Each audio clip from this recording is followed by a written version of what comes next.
Hi అండి. ఆన్‌లైన్‌లో మనం ఏదైనా ఆర్డర్ పెట్టినప్పుడు అది ఓపెన్ చేసేంత వరకి మనకి దాని మీదే ఉంటుంది.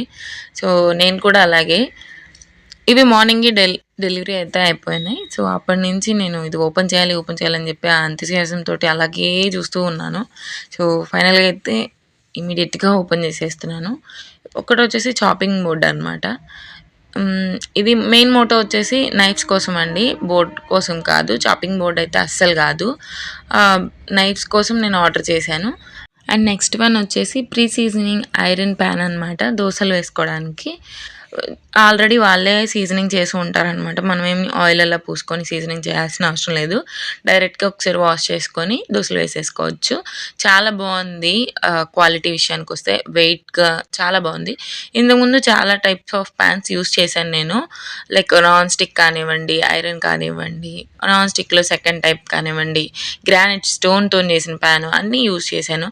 బట్ ఎందుకో ఆ బ్లాక్‌నెస్ రోజు కొంచెం కొంచెం ఫుడ్‌లో కలుస్తూనే ఉందనేది నా నమ్మకం. సో, ఎందుకని చెప్పేసి ఫైనల్‌గా నేను ఐరన్‌కి షిఫ్ట్ అయిపోయాను. ఈ ప్రొడక్ట్స్‌లో మీకు ఎవరికన్నా ఏమైనా కావాలంటే కామెంట్ చేయండి. సో, లింక్ షేర్ చేస్తాను డెఫినెట్‌గా. సో, ఈ రెండిట్లో ఫస్ట్‌లీ నేను నైఫ్ యూజ్ చేద్దాం అనుకుంటున్నా. కొత్త knife and chopping board use చేసి నేనిప్పుడు ఒక ఫుడ్ ఐటెమ్ చేయబోతున్నాను. సో, ఈవినింగ్ స్నాక్ లాగా అనమాట. సో, వితిన్ 10 మినిట్స్‌లో అయిపోతుంది. అండ్ పిల్లల దగ్గర నుంచి పెద్దవాళ్ళ వరకు దానికి లవర్స్ ఉన్నారు. సో, ఏంటో కనుక్కోగలుగుతారా?